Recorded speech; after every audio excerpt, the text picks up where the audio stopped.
देवर जी तुझसे कुछ काला हनका? ये बात के तो दुख बा दीदी, वो हमसे कुछ कहबे ना करेले।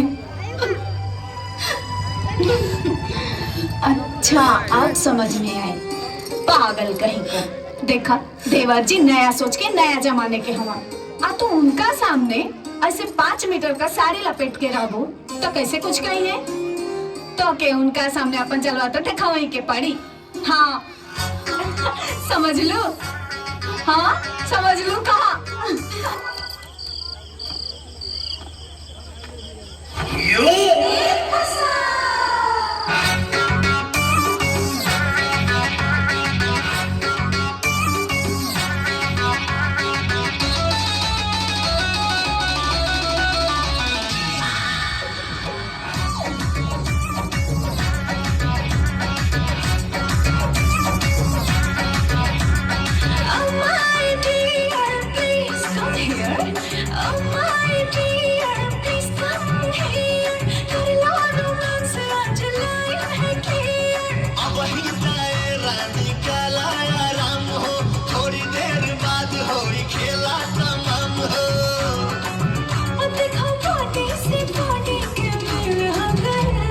खेल हो गई, कवन खेल हो गई, डबल ड्यूटी वाला खेली कैसे खेल, दादा रे माथा फेल हो गई, लागे जाता में पिसा जाई बकेल, दादा रे माथा फेल हो गई। आज मारे ना चला ना चलिया, आंखें से मजा तो दिल के भीतरिया, तेरा नी मनवा में धीर तनी धारा, बात मान कुछ देर सबर तू करा।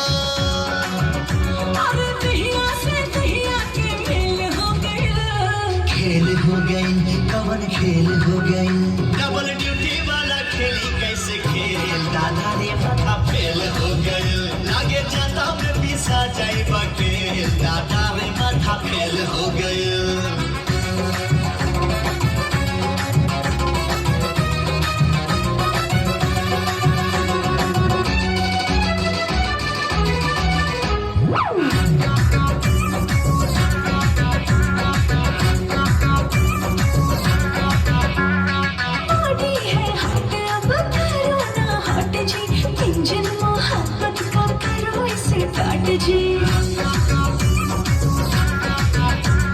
रात बाटे बाकी हो, बात बाटे बाकी, सजिया पे खुली खुला हाथ बाटे बाकी, छुनके लचड़ी खनक जाला कंगना, सुरह सिंगार खोजे प्यार तो हर सजना, अरे भागे लाई सटक से जेल हो गई, खेल हो गई, कवन खेल हो गई, डबल ड्यूटी वाला खेली कैसे खेल, दादा ने माथा फेल हो गई, लागे जाता में पिसा जाई बकेल, दादा ने माथा फेल हो गई।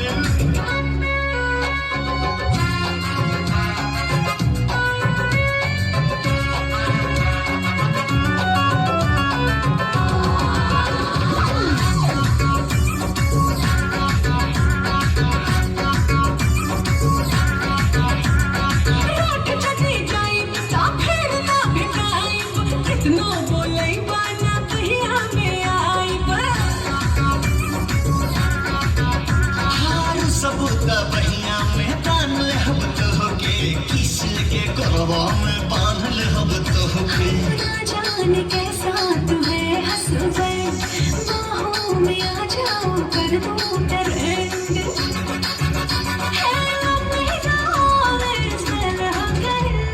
खेल हो गई, कवन खेल हो गई, डबल ड्यूटी वाला खेली कैसे खेल, दादा रे माथा फेल हो गई, लागे जाता में पिसा जाई बकेल, दादा रे माथा फेल हो गई।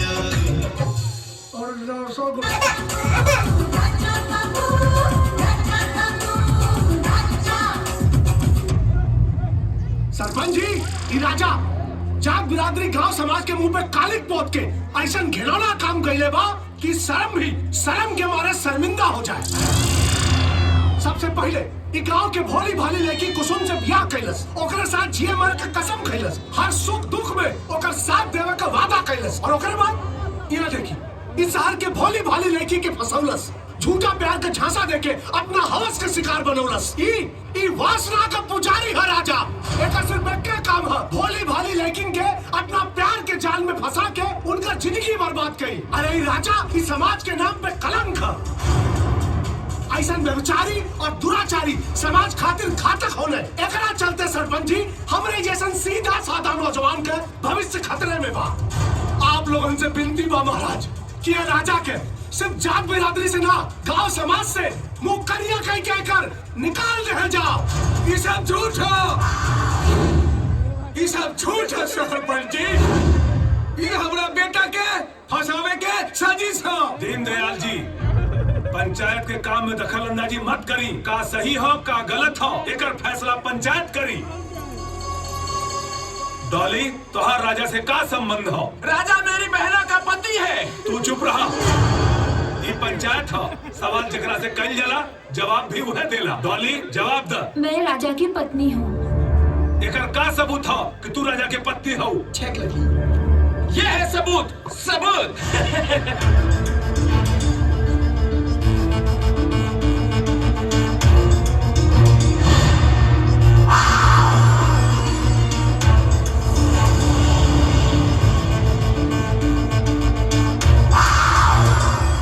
राजा, ये सब का सच बा?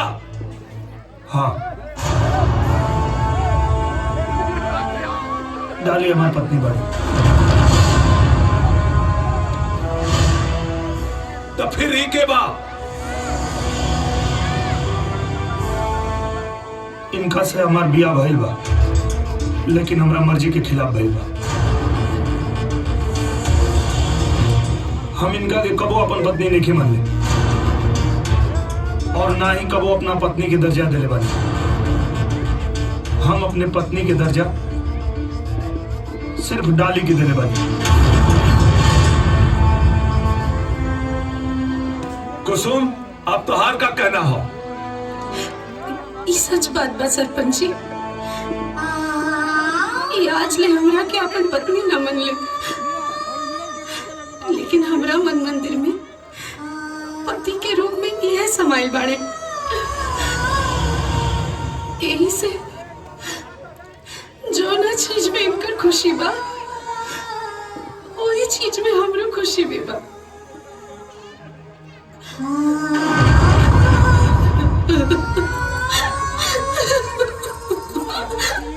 डॉली, अब तू का चाहता रू? मैं राजा को हमेशा के लिए अपने साथ लेके जाना चाहती हूँ।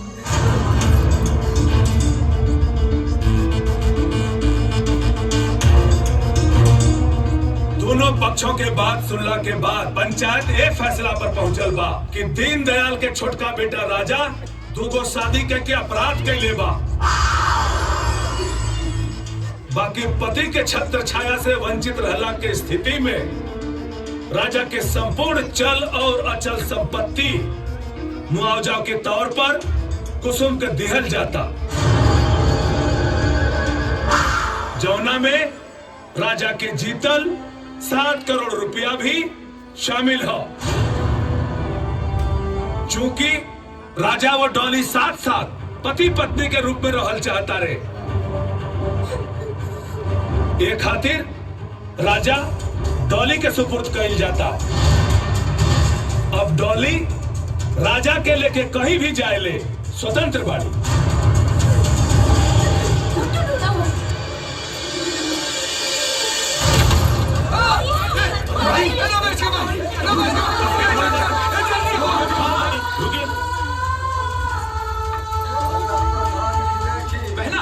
बहना सुनो तो सही। भैया, ये तो सारा पाशा ही उल्टा पड़ गया। सारी दौलत ले गई वो देहाती कुसुम और मेरे हिस्से में आया मिट्टी का ढेर जाहिल गंवार राजा। अब उसका क्या मैं अचार डालूं? बहना, राजा साहिल गंवार जरूर है पर वो मिट्टी का ढेर नहीं है। अरे वो तो हमारे लिए बेरर चेक है बहना, बेरर चेक। एक बार अकाउंट में अमाउंट शिफ्ट होने की देरी है, फिर देखना उसे हाथों हाथ में जाकर कैश कर लूंगा। नहीं भैया, मैं अभी जा रही हूँ और कह रही हूँ कि कुसुम को राजा दे दो और मुझे पैसे। बहना, अरे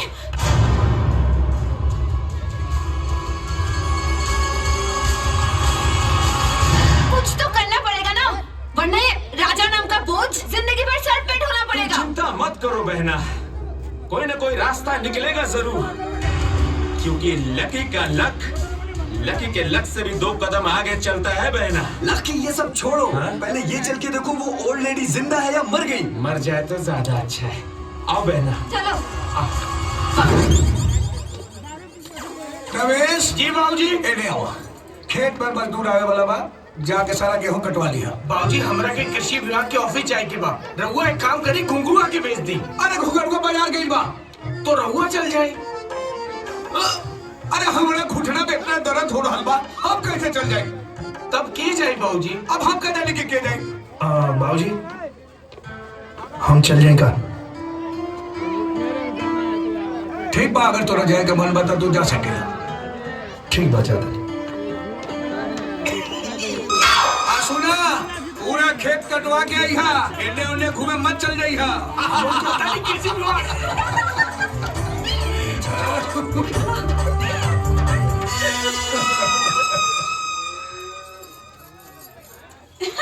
कुसुम, अरे ई गोबर गोठा पागल तू छोड़ा, जा जल्दी से खेत पे। देवर जी खेत पर गेलन गेहूं काटवावे, तू गतान लेके जा जल्दी।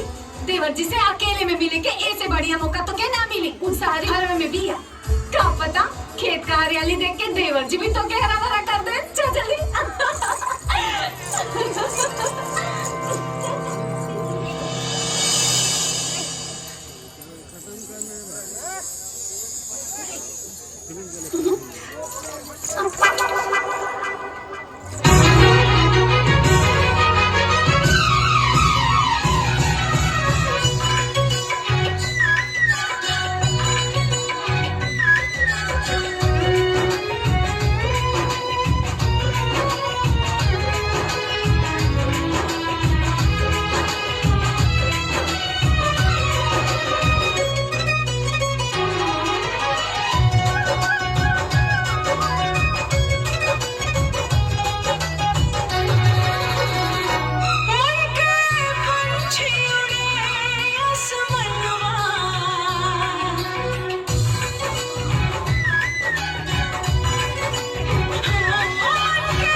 जे तू काल सुन लू सब झूठ रहे।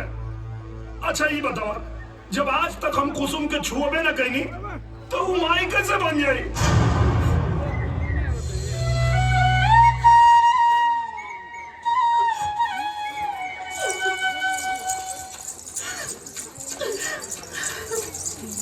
सुना ना, I don't believe you.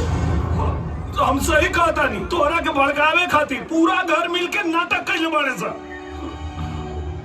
हम सही कहा था, प्लीज हमारा विश्वास करना प्लीज। माई तरकारी अच्छा बनल बा। You जाहिल गवार नौटंकी! तू क्या समझती है? तेरे नाटक करने से राजा तेरा हो जाएगा। तुम उल्टी करोगी तो राजा के बच्चे की माँ बन जाओगी। तुम गांव की औरतें होती ऐसी हो, मुंह काला किसी और के साथ करती हो और बच्चे का बाप किसी और को बनाती हो। तू अपने जुबान पे लगाम दे, वरना क्या कर लोगे? देखड़ा वहाँ करता है रे। अरे जौना कोख से हम तोरा के जन्म देली, सारी बिगड़े वही कोख के गाली देतिया। हम गांव वालन के बच्चन खाती रे, और तोरा के कुछ बुझाते नहीं के चुपचाप खड़ा बड़े पगला के बड़े का रे। डाली अपन काल वापस ला और माई से माफी मांगा। माफी माई पर।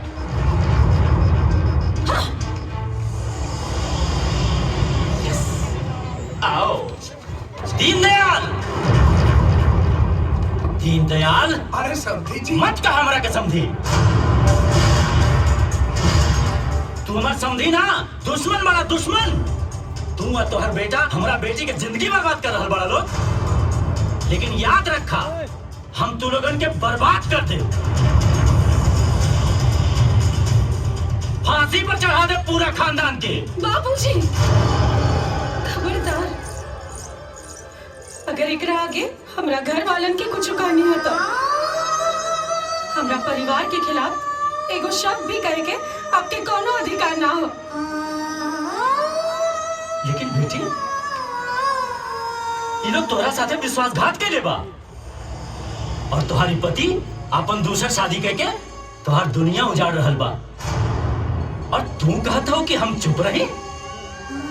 ये हमरे घर के आपसी मामला है बाबूजी, और हमन के आपसी मामला के बीच में आपके दखल अंदाजी देवे के कोनो जरूरत ना हो।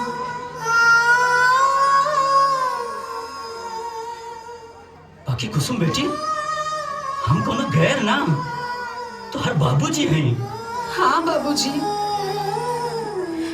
आप हमारे बाबूजी हैं, लेकिन जे दिन आप हमारे कन्यादान का देनी, वही दिन से हम ये घर के बहू हो गए नहीं बाबूजी।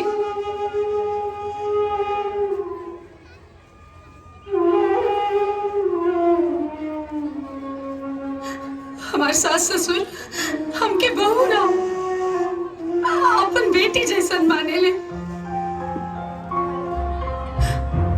बाबूजी, हमारे ये बाबूजी हमके कबो आपके कमी ना महसूस होके दिले। हमार जेठ जी हमेशा एगो बड़ भाई होके के फर्ज निभवलन, और जेठानी जी हमके अपन छोट बहन माने ली बाबूजी। अब रह गई बात पति के, तय जान ली बाबूजी, हम पिछला जन्म में जरूर बहुत नेक काम कैले हैं, यही से ई जन्म में हमके इनकरा जैसन पति मिले।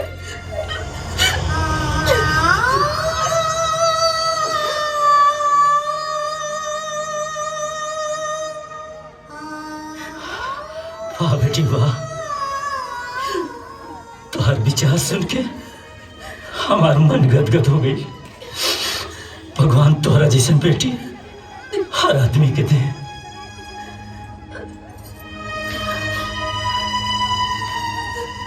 भगवान तोहरा के खुश रखे, सदा सुहागिन रखे, सदा जरूर हम पिछला जन्म में कौनो न कौनो अच्छा कर्म कैले होगा, यही से हमरा बहू के रूप में हमरा बेटी मिल गई।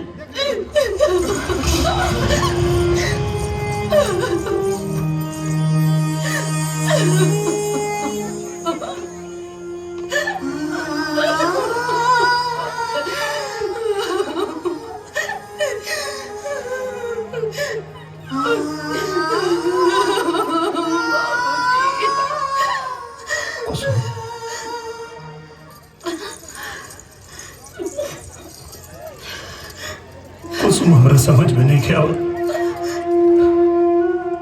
कि हम तो हर शुक्रिया कैसे अदा करें। आप ऐसा काहे सोचता नहीं? कैसे ना सोची, जौना घर के मान प्रतिष्ठा की रक्षा हमके करे के चाहिए, ओकरा के हम खुद ही नीलाम कर डाले बने। और आज तो हमरा घर के प्रतिष्ठा के बचौलू हो। हमरा तो समझे में नहीं गया कि हम कहाँ जाके मुंह छुपाए। ऐसा मत कहीं जी, हम कोनो एहसान ना कहीं। हम ये घर के बहू हैं और बहू रहला के नाते खाली अपन कर्तव्य के निर्वाह करनी है, बस, और कुछ ना। काश हम अपने कर्तव्य के निर्वाह कर पाती।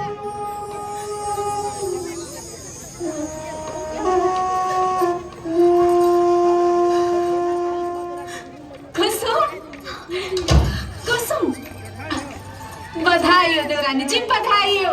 कम से कम देवर जी के अपन गलती का एहसास तो भाई। खाली एहसास कैला से का होई दीदी, हम तो आज भी उनके खातिर पराये बानी। पागल कहीं के, जब सावित्री अपना पति का प्राण यमराज से छीन के लेके आ सकेली, तो इस सहरी का का होगा जे तेरा पति के तो से छीन सके। अरे हाँ, कल ना तीज का त्योहार है, तू खूब मन से भोले बाबा के मनैया, वो तोहार सुहाग तोहरा के जरूर लौटा दी है। अब चला हजरत।